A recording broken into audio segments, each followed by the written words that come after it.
Thanks to everybody for tuning in today. I'm Steve Sokol, the president of the American Council on Germany, and I would like to welcome you all to a special edition of our Kaffeepause series. This, of course, is a series where we regularly check in with Berlin-based journalists to talk about emerging stories and breaking news. And today I am delighted to be joined by Justus von Daniels. He currently serves as editor-in-chief for the news organization CORRECTIV, and he was part of a team of investigative journalists who broke a story about a secret meeting between senior representatives from Germany's Alternative für Deutschland, or the Alternative for Germany, AfD, together with neo-Nazis and other like-minded individuals in late November to talk about Germany's migration policy. This reporting served as a catalyst for mass demonstrations in cities across Germany over the weekend when hundreds of thousands of people took to the streets to protest against the AfD. And so, Justus, I just want to say thank you so much for joining us to talk about CORRECTIV's report on this meeting between AfD members and far-right extremists to discuss plans to conduct mass deportations should they come to power. And I thought that maybe we could just start by having you set the stage for us and share with us in broad brushstrokes the reporting that you and your team did and some of the key findings. So, Stephen, first of all, thank you very much for inviting me to this wonderful Kaffeepause, which I'm extremely grateful because I know the ACG from because I was also part of a program once. Thank you very much again. It is actually for a journalist quite surprising to trigger such a movement, which you already mentioned. Since January 10, our organization changed. We were actually quite overwhelmed. We can discuss it later. But let's try to give a short overview about what we did. Nash can share, hopefully, some insights. It was in November last year when we got a letter from a source. And this letter was an interesting invitation. It was an invitation by a retired dentist. Normally, you wouldn't really care about this invitation unless you know that this retired dentist is a neo-Nazi, or it's part of the neo-Nazi scene since decades. He was actually talking about a dawn for Germany, and that Germany should wake up, and that he wants to have a confidential round to talk about plans. That was the first letter. We obtained a second letter a couple of weeks later where he was a little bit clearer. He said he wants to, he talked about the salvation of Germany, and he talked that he wants to discuss a master plan. And for this, he invited one of the most prominent neo-Nazi figures in the German-Austrian scene, who's called Martin Sellner. Everyone who knows the scene knows Martin Sellner. He is a kind of a head strategist of right radicalism in the German-speaking sphere. So that actually made us curious as journalists and said, okay, we want to know more. Through this invitation, we knew that they were planning to have a whole day meeting in a hotel near Potsdam. We knew the place and date. So we just went there, and we sent a reporter as a guest to this hotel. And for some reasons, it was possible to check in. Okay, he had a different name, so nobody knew that he was from CORRECTIV. And this made it possible that we could observe a lot what was going on, and through sources also know what they were talking about. So that's actually the kind of background of what we did. And we can discuss about the content, maybe. We got a lot from this meeting. We got pictures, and we kind of digested the whole thing and tried to make sure that everything is correct and right. And in the end, we broke a story on January 10 about this meeting.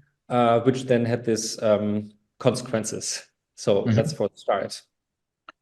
So thank you for setting the stage in terms of how you sort of approached it. One of the things that I thought was interesting in your presentation of it is you didn't just pick up what was going on and observe what was going on, but you were also able to take some pictures of some of the people who were there to make sure that you actually correctly identified who the people who were there. But let's get into some of the content of the meeting, because I think that more so than the fact that this meeting took place and that there were some invitations ahead of time talking about a master plan and about a dawn for Germany, it's important to get a better sense from you of what was actually discussed, because that, I think, is really what served as the catalyst for people taking to the streets. Exactly. So it was very interesting. I mean, if you are a Nazi, you wouldn't be surprised what they were talking about. But since, many people are different, and it was actually surprising, and it was especially surprising because of the group who was there. So they talked. It was a conference with several speakers, so it was kind of well organized. And all these speakers had different topics about, the topics were kind of generally brushed. What if the right-wing AfD takes over? How can we change Germany, and how can we implement our plans?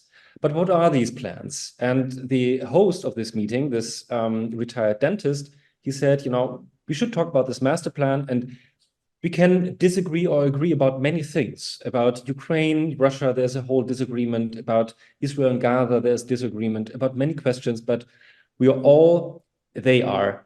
So I'm just citing. We all agree on the remigration. That's what he says. That's what he called it. How to get rid of people we don't like. So the whole topic, the whole day was actually set under this topic about remigration. So what does it mean? Remigration is a term which is used by the far right to push out foreigners, so asylum seekers, maybe also people with resident status for a certain period of time. But Martin Sellner, who was the keynote speaker of this meeting, was also talking about, he called it non-assimilated citizens. Mm-hmm. So what does it mean? And so they were actually talking about how to get rid of, in theory, millions of people. In practice, it can be one or it can be millions. So they never really, got into details, how many people they mean. But they talked about 3 different groups, and if you count them together, there can be millions. And he talked in a very broad terms about these non-assimilated citizens. Anyone who's a lawyer knows that there's no difference between citizens and citizens. So you cannot have a non-assimilated German and a assimilated German. Mm-hmm. And I think this is what they know. And they all kind of, they were kind of people who were quite aware of this thing. So they talked not only about the concept. You could talk about this concept and everyone goes home, and then, this wouldn't be actually of much interest even for us as a journalist. But what they did is actually they talked about how to implement this concept into a real politics. And there, it's very important to notice who was there. So it was not only right-wing neo-Nazis who actually talk about these concepts, but they were also, like, as you mentioned, Stephen, high-ranking AfD politicians. So there was a member of the Bundestag, there was a very close staff member of the party leader Alice Weidel in Germany. There was a chairman of a parliamentary group of the AfD in one of the Bundesländer in Saxony-Anhalt. there was another AfD politician, so they were there, and they were also giving speeches how to implement plans. And that actually made the whole thing so, I would say, so explosive. Because it's kind of the first time that you can observe how these groups actually melt together, and they're merging, the right-wing extremist concept of remigration into a possible real politics. And that is in a time when the power grip of the AfD is, not in theory. It's pretty much there. You all know that there are 3 elections where they are ahead in Germany, in the 3 Bundesländer. So that actually made the whole thing so explosive. And as you can imagine, they never really speak clearly about how many people and who they really want to kick out, but they are kind of speaking in an indirect way. So when they talk about non-assimilated citizens, they say we have to adopt laws which makes them going away. Yeah. And they talk about they want to make it so unpleasant for them in the streets that people give up their foreign restaurants. So you can see how they use the language to obscure still obscure their plans, but they are talking quite clearly that they want to get rid of many, many people, including citizens of Germany. And yeah, I think that was the plan. And I think the members from the AfD and from this scene, they were quite unhappy with our report. I think mostly because they felt kind of how do you say this? Discover it. They were discovered. This was this was discovered. This plan was discovered and brought to light. I'd love to talk a little bit about sort of the response to the report on a couple of different levels. But before we get there, I think one of the fundamental questions, and several people who have asked this is, it's one thing to sort of observe who was gathering at this hotel and be able to identify them. But there's the question of what evidence do you have of the actual content of the discussions? You mentioned that there was a journalist who was able to check into the hotel and sort of observe the proceedings, but I guess I'm assuming he wasn't in the room when these things were discussed. How do you know what was actually discussed in this meeting? So yeah, from our side, it is very important that we stress that we are protecting our sources. So we got evidence. So we had several journalists in our team who kind of got evidence, or can actually say that they got knowledge about the topics they were talking about and about citations we actually put into our report. And that was pretty clear. So for several journalists of us, it was pretty clear from different, so several sources actually acknowledged what was happening there. What we did then is, so that's why I cannot really say more, because the group who was gathering in this room, which you were mentioning, was quite small. So in order to protect our sources, we have to be quite strict about it. But what we did is actually, before publication, what every good journalist is doing, confronting the people we were describing in the story with the content, with the meeting procedures, even with the content of the citations we wanted to bring up, and they didn't really deny it. So they were answering. Some of them were not answering, but some of them were answering. They didn't deny the topics of the meeting. They didn't deny what was said. Some of them just said, in my memories, it was said differently. So you can see from these sentences that they never questioned what was happening there. And we got only one letter from from a lawyer who was representing one part of the group. All the others were kind of representing themselves. So that was also very clear. And afterwards, even the neo-Nazi Martin Sellner, who actually did the keynote, he was promoting his thesis in a blog after the meeting, and telling, this is what I understand under remigration. So we get a lot of, also like circumstantial evidence saying, this actually took place. So, I guess another viewer asked, and you've sort of answered this, what the response has been from those who attended the meeting. You did reach out to a number of people who attended the meeting, and did not get full confirmation of everything, but you certainly didn't get a denial about these things. Is that what I'm hearing? Exactly. For this story, we didn't get a denial at all. There were some who really said, it was a little bit different, and I was saying this sentence in a different context, but they didn't really deny what they said. It was a little bit controversial when it came to the point, did they really discuss in depth about non-assimilated citizens? Some said yes, it might have been mentioned. Another AfD member said, she did some jokes about it. So it wasn't. So for us, actually, we were quite surprised. We thought when we confront them, we get a much higher response rate of people denying everything. Did anybody deny that they were actually there? No. None of the people we confronted denied that we're there.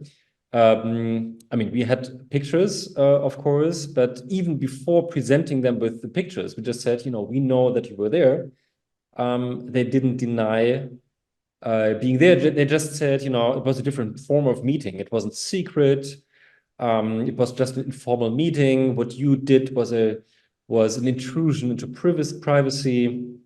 So this kind of argumentation, which from our point of view is pretty clear to answer, if as a journalist you get the knowledge about this kind of meeting, invitation by neo-Nazi, inviting talking about the dawn of Germany, I think there's the public interest is enough to say we try to get information about it. While we're talking about sort of the response, it's been interesting in the last few days, certainly in the press. It's been covered that top leaders from the AfD have tried to distance themselves from the meeting. They've said it was not an officially sanctioned meeting by the party, that it doesn't reflect the agenda of the party. And Alice Weidel, the party's co-chair, actually did a recent interview with the Financial Times, and said that the AfD's views were unfairly stigmatized, and called into question some of the methods that you used at CORRECTIV to cover the gathering. How do you respond to that? I guess first off, sort of how mainstream do you think this is in the AfD? But the other is, how do you respond to the criticism from Alice Weidel? Yeah, so there are two criticisms. Let me take the first one about the content, and if the AfD is really identifying with the content of this meeting. I would say, partly. She's right. What we were writing is that we saw high-ranking AfD members meeting with neo-Nazis and other private supporters. And it's not the official line of the AfD, but we know that there's a kind of understream in the party, which is obviously discussing, different plans, which look a little bit different than the official role. And I think the main point here, also of the meeting, but also of our interest in this meeting, was that you had these kind of AfD members who have a position and who have a quite an important position. So if you are the close staff member of Alice Weidel, And this guy, Roland Hartwig, I mean, she dismissed him a couple of days after we broke the story. So there must have been something about him. That was the first thing. So maybe she wasn't really agreeing with him. That's why she dismissed him. But he was also in the meeting stating that he would be the person trying to carry the contents of the meeting into the Bundesvorstand, so into the chairman, Yeah, the federal leadership of the party. federal leadership of the AfD. Exactly, thank you. So he was saying, so he was actually stating that he had quite an influence, and at that time he had. So the other person who was there, I mean, a leader of a parliamentary group, even if it's only a Bundesland, a federal state, still is a position with power, and maybe with more power in the years to come, because even in Saxony-Anhalt, the numbers for the AfD are quite high. So it's not on, and you have a member of parliament, so they are talking. It's not only members of the AfD, but high-ranking members of the AfD talking about these. And for us, it was the question as journalists, how much do we have to observe in order to of these plans, in order to decide, when should we actually talk about it? Mhm. So is it only when they take an official position about it, or if they are preparing or paving a path? And I would say this meeting was more a paving the path meeting. Mhm. Of influential circles with influential AfD politicians meeting one of the most influential and prominent neo-Nazi these days. So for her, I think we cannot. I mean, partly she's right. You cannot say that's the line of the AfD, Mhm. but we think it's enough to talk about the danger which lies in the AfD, because it's not only the people around the so-called right-wing extremists, which are already known, like Björn Höcke, but it's in the middle ground of the party. Alice Weidel is not so much put into the corner of right-wing extremism, but Mhm. there is a staff member. So that's it. The second criticism of her, saying that we were intruding this meeting with methods. I would say we use methods which investigative journalism is using. So we're trying to get information, and when we get information, we also have the duty to bring them into public in this Mhm. case. So to the first part of your question, I mean, you were talking a little bit about the cast of characters who were there. In your original CORRECTIV report, you also wrote that there were some CDU members who were present as well. So again, it's not just those extreme neo-Nazis or the extreme faction of the AfD, but that there were also some CDUler, some CDU members there. Can you talk to us at all about who they are? We didn't know too much about them because they seemed to have been quite passive participants. So differently to the AfD members, who took an active part, because some of them actually were not only responding to Martin Sellner's keynote, but they also had their own reports during the meeting. So the AfD members and the AfD supporters were kind of the leading people in this meeting. So they were kind of, and they really played a very active part in the whole thing. And it's true, there were two other people who were associated with the CDU, although they were already known to be on the far right of the CDU, of the Werteunion, which is a independent group of CDU members. It's not associated with the party, but it's a far right movement which is splitting up. Speaking of this week from the CDU. These two participants were there, but they didn't really play an active role. So we cannot say too much about how they were kind of inflicted, and the CDU itself very quickly distance herself from these two people. But again, the difference is that this whole concept was meant for a victory of a right-wing movement in Germany. Can be anything, but the most prominent one is the AfD at the moment. So yeah, I guess one of the things that I'm sort of looking for as you describe who was actually there is what the common denominator was. You mentioned before that even in this group there were different viewpoints on foreign policy issues like Russia, Ukraine, but also the situation in Israel. I'm assuming also different positions on measures taken during COVID and vaccinations and things like that.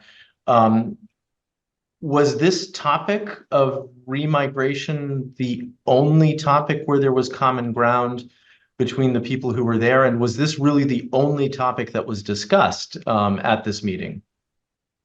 It was, if you could say, it was the head topic. So they were actually discussing a couple of topics. They were talking about the election, who was, about the elections in Germany. So they were talking about who's the electorate. They were talking about the concept, which is called the ethnic election. It's also a far-right concept, talking about people with migration background voting for the usual parties like conservatives and social democrats, how to get, how to change these votes, maybe, talking about, are they really voting deliberately? They were talking about young Turkish women who might be brought to some vote because their father sits next to her in the kitchen, all this kinds of stuff. So yeah, there were other topics being discussed. But the opener of this whole day was the host. The host was talking about the differences you just mentioned. He said, remigration is the only one where we can all agree on. Let's talk about this. And he was actually then saying that after him, it would be Martin Sellner holding the keynote, the master plan, and he was talking about immigration. And all the other topics which were discussed later were kind of follow-ups, how to implement this concept, how to implement the far-right concepts. And they weren't talking about insurance, they weren't talking about pensions, they weren't talking about any other, usual political topics. That was not part of it. So the concentration was really about foreigners, how to name them, how to split them into groups, and how to develop a communication line so of far-right influencer, for example, who can carry on this kind of concept into the public. So they don't have to create new laws or not necessarily change the constitution. They were very clear about it. They say we have a constitution which is there, we cannot change it, there's no option, but we have to change the mood of the people. How do we do it? We do it through influencer campaigns. Who's going to support us? Then the AfD staff member of Alice Weidel says, we as a party might support this communication strategy. So that was all kind of implementing parts of this master plan, and the master plan was remigration. Yeah, obviously. And I mean, I think, one of the things that struck me in the reporting as well was this idea of creating a new country in Northern Africa where up to 2 million people could be sent, and just the optics of this taking place at a house on a lake just a few kilometers from the house on Wannsee is striking. Do you think that any of the organizers thought about that parallel when they set this up? I mean, I think that, if you say these sentences, it just seems absurd. It's for us, it was really not only surprising, but it was really strange when we learned, that they talked about these things, exactly what you mentioned, that they talk about some parts of Northern Africa to carry about 2 million people there. And even the people who are helping foreigners in Germany, they can actually come with them. I don't know how to implement this. This reminded us on a Nazi strategy of Madagascar in the 1940s when they were talking about deporting Jews to Madagascar. Of course, they didn't talk about it. They didn't make this reference. They didn't make any reference to the Nazi time. They didn't talk about the Wannsee, and it was 8 kilometers away. You can say, this might be, might have been there was not a plan, I think, to meet there because it's close to the Wannsee. What we guess is because we got some hints that the people who are in charge of the hotel are sympathizers and have private connections to the AfD as well. So this might not have been the first meeting there. There might have been other meetings before. We don't know for sure, but it didn't seem a kind of a one-time meeting at this place. So I think the connection to the people who are running the hotel, I think, is a little bit more, or might be the reason why they were meeting there, not because it's so close to the Wannsee.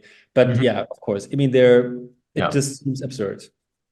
So let's come back to the response a little bit, because the response has really been quite overwhelming in terms of the number of people who took to the streets over the weekend across Germany. Lots of concern about the return of Nazis, lots of concern about what this could mean. But there have also been calls for the AfD to be banned. And this is something that even politicians like Robert Habeck have been very careful about. Of course, he's the vice chancellor and economics minister, because this could backfire in many ways. One of our viewers is curious, if the AfD were made illegal, wouldn't they just go underground? How do you see this sort of playing out in the German political landscape? It's a difficult topic, actually, to talk about it, and especially from the American perspective, it might seem strange, that you can ban a party, or that this is actually foreseen so easily. But there are structures and procedures in Germany because also of the past, of the experience of the 1930s and 40s, obviously. So yes, there is room for a legal debate to ban a party. It has to meet kind of high standards. So you have to prove a court, in this case the Verfassungsgericht, the Constitutional Court, has to prove that a party is systematically transporting right-wing extremist positions, trying to implement them once they're in power, and/or that they are trying to implement contents also through force. Yeah, so that they have actually Gewalt, so violence. Yep. Violence, or that they use actually violent tools. Yeah. So high standards, and many say in the political sphere that if there would be such a procedure and the AfD would not be banned, it could be seen as a success for the AfD. Mm-hmm. And that's actually the whole discussion about.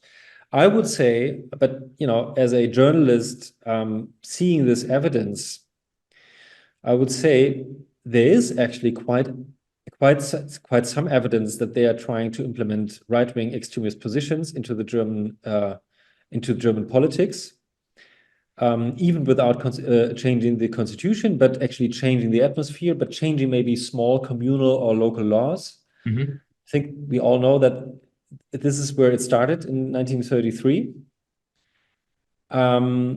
So to observe if there's more of this, I think is quite important, because if you see there's a systematic structure and you see more people, also more people in power in the AfD are discussing these ideas, there would be I think there would be a reason actually to set this process in motion.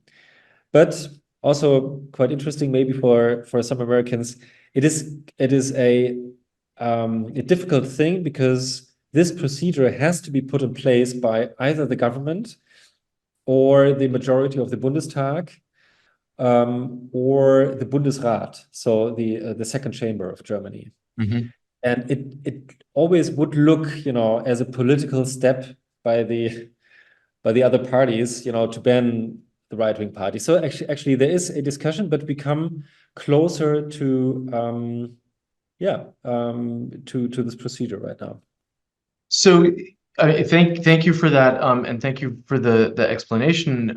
Thinking about some of the protesters, is there any sense on your part that some of the people behind the protests have been sort of from the other extreme, right? Part of it was an outpouring of people who were opposed to the AfD, but I'm wondering how much of it might have been a mobilization by groups on the far left. One of our viewers asks about the CORRECTIV, which is a climate justice group based in Frankfurt, and it was the organizer of one of the larger protests. Do you think that there's that sort of pressure going on between the far left and the far right as well as this unfolds?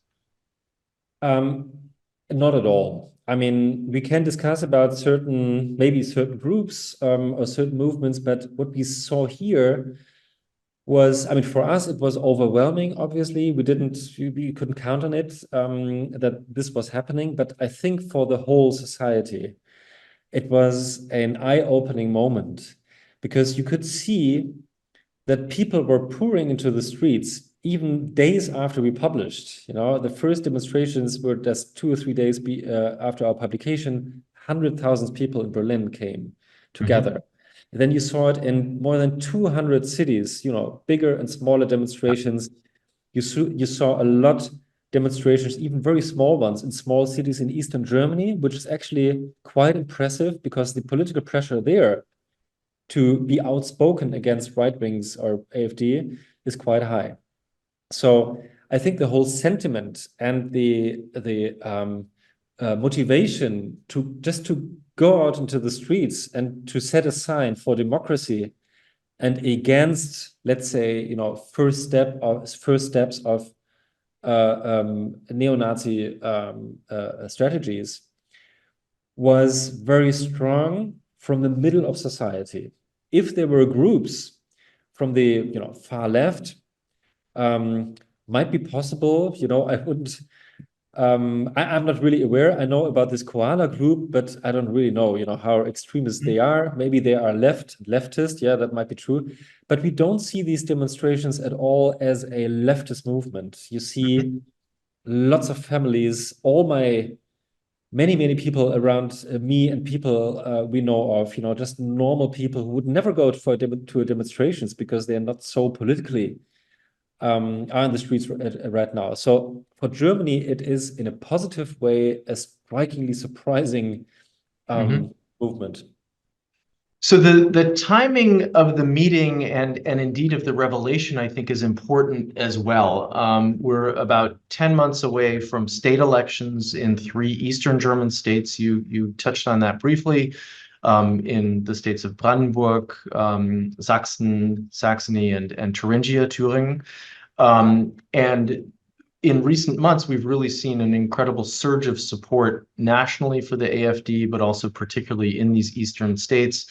At the same time as the parties making up the governing coalition, the traffic light coalition of Social Democrats, Greens, and Liberals, is weakening. And I guess one of the questions I have for you as an observer of the AfD and with your finger on the pulse of what's going on in Germany is, do you think that this party has a path to power? It's expected to do well in these 3 state elections in September, but it's still not clear that they will be able to govern. The other parties have all, and that includes the Christian Democrats, said that they would not form a coalition with the AfD.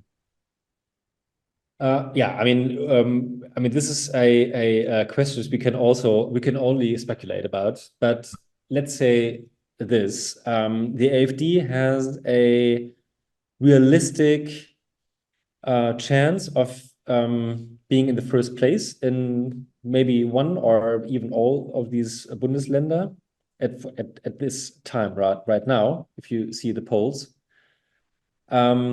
That doesn't mean that they can govern, because in Germany, you can form all kinds of coalitions. So you can even form coalitions against the biggest winning party.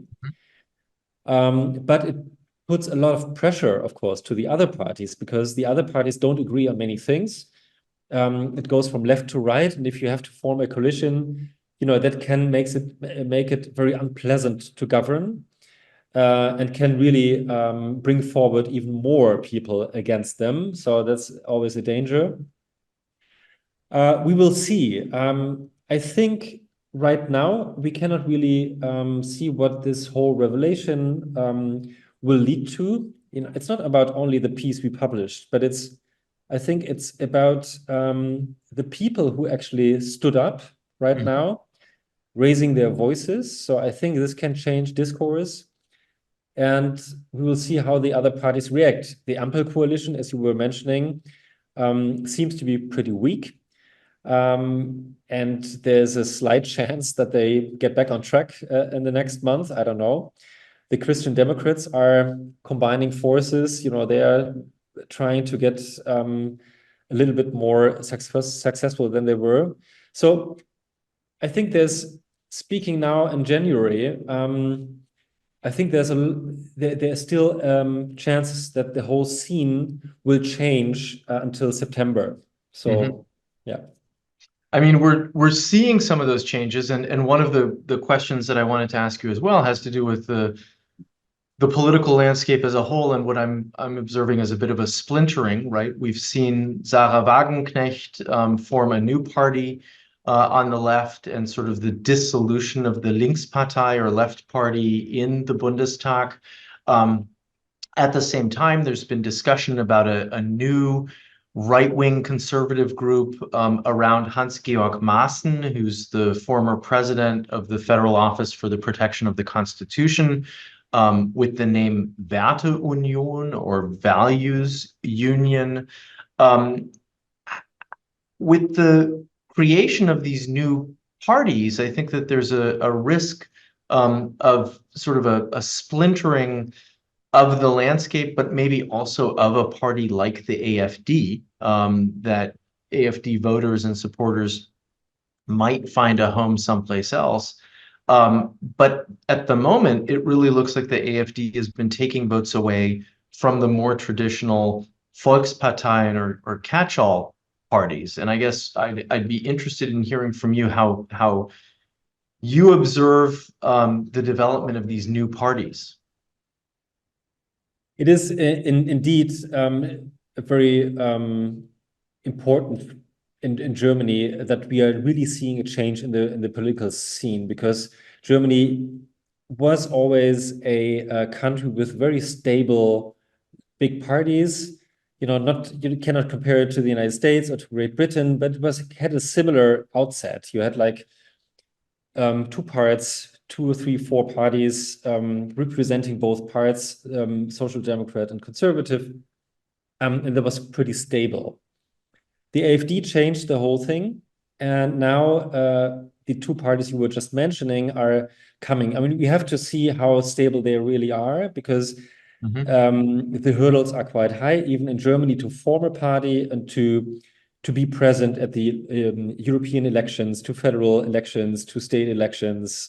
You have to actually meet some standards, and we still have to see how the Values Union or the Sarah Wagenknecht party are doing.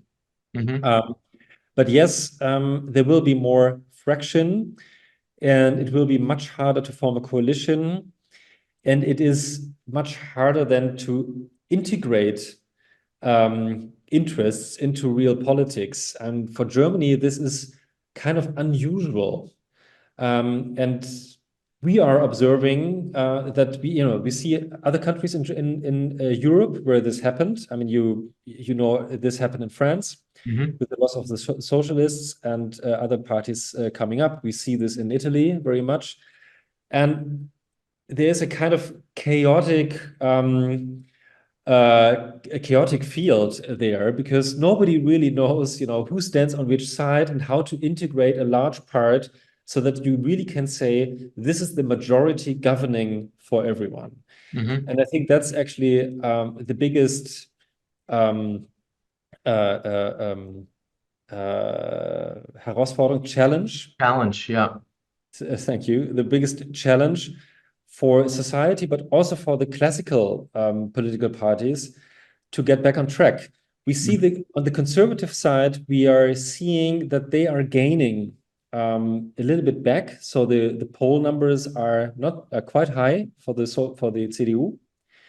The SPD and the Greens and the FDP, so the Ampel coalition party, they are in trouble right now. And we have to see if they can get back on track and kind of redraw people back from these new fractions. Taking a step back, I'd like to maybe rephrase the question from one of our viewers who's an alum of one of our programs, who broadly asks, where does Germany go from here? She observes that the AfD is not alone, right? We've seen growing popularity for Hubert Aiwanger in Bavaria. And the viewer is curious whether this couldn't backfire, all of this negative press and the negative response to the AfD couldn't backfire and actually strengthen the far right more, particularly given the current backdrop of rail strikes and farmers strikes, and just a sense of dissatisfaction at home. It is actually, the viewer is totally right. We are going into a year with a kind of an insecurity about what is happening politically. That's one side of the story. But the other side of the story is all of what you were just mentioning is a result of populism. And, you know better than I do how populism can create a lot of strange political power. Talking about the Trump administration the last years. And we see populist movements who are governing states in Europe, across Europe. And we, for example, at CORRECTIV, we see this kind of rise of populism, and we see this as one of the biggest challenges, because it really makes people's minds mad.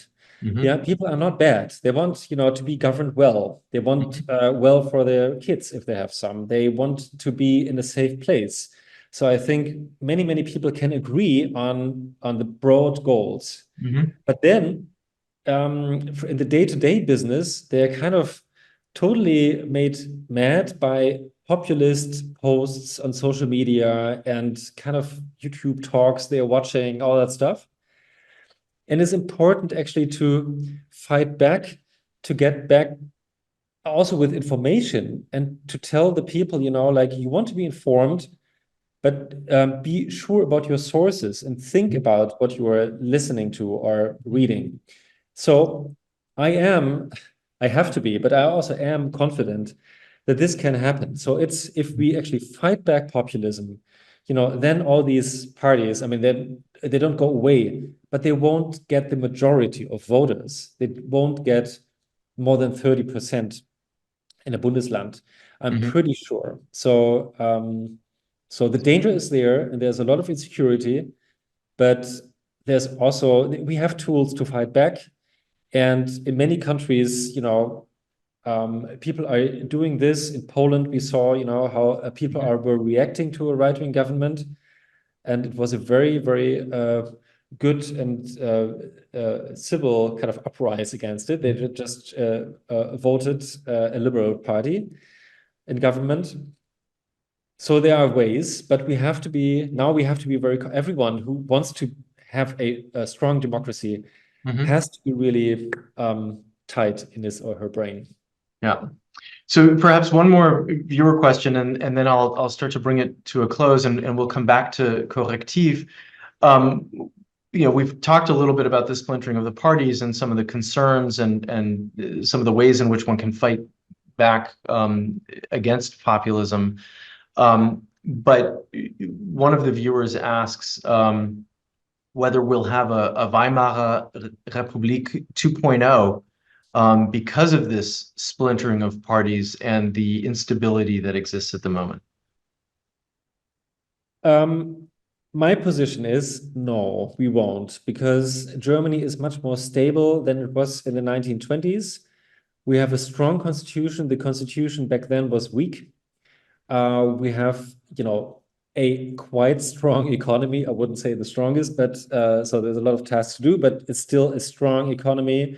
There's nearly no, the employment rate is pretty low. So the whole situation is very much different from the 1920s. It's more felt by some people that it is like the 1920s or early 30s. So it's more a sentiment, but you cannot really ground that in real figures. So I would say it's not Weimar Republic 2.0, but there are forces who wants to appear this country to be a Weimar Republic 2.0. So I think we shouldn't actually fall into this trap. So all these demonstrations, or it's not really demonstrations, but by the farmers, which were trying to be captured by right-wing movements. They didn't succeed because the farmers were strong, but they were trying to say, we have to go on general strike. They are trying to get us into this mood, but we are not. So, one quick question, but we probably should have asked. I probably should have asked this earlier. Is how has the international response to your reporting been? We have seen some international coverage of some of our investigations in the past. We did the CumEx investigations in 2018, where we had some international coverage, but CORRECTIV itself is a fairly small outlet. I mean, you probably know ProPublica in the United States, a non-for-profit journalism organization. We are kind of a similar organization in Germany. So we are not the New York Times. We are pretty small. We are not the Süddeutsche Zeitung. We are far smaller. So the international coverage itself was pretty overwhelming too. We got a lot of coverage. It was, in most cases, I think in all cases I know of, quite positive. There were reports on what we were reporting. There were a lot of reports about the demonstrations and how this kind of changes the atmosphere in Germany right now. And I see, that this is also like a positive sign, that not our report, but the demonstrations actually give now a different picture of Germany than the one before. In the last month, we were seeing a lot of articles about the ill man, or how do you call it? The kranke Mann Europas. The sick man of Europe. The sick man of Europe. And now it's a different story right now. Yeah. And I mean, one thing that I found interesting is, of course, your article was originally published in German and got wide readership. I guess in fairly short order, you had an English language version on your website as well. At the outset, you talked about things having changed at CORRECTIV since you published the article. What can you tell us more about what's changed? I mean, we see that there was a lot of interest into our organization, into the story. So there was a lot of support poured into the CORRECTIV. That was very interesting. Of course, the numbers of people who are reading our stories or who are subscribing to our newsletters have risen, which is a good sign for us. But it also brings some responsibility for the organization, because we also saw some threats. Mhm. And we saw threats especially from AfD and AfD near websites saying they said a sentence, and they said that you have to get kind of if I translate it correct, you have to get rid of this kind of Germany, you know, and they have had a picture of one of our reporters on their website or on their post in one of their blogs. So this was quite unpleasant, and you can see this as an invitation to other groups saying, you know, why not threatening CORRECTIV? So we see this. We are quite confident. You know, we stand there, we give interviews, we're open, we show our faces, and we say, you know, we stand against this kind of threats.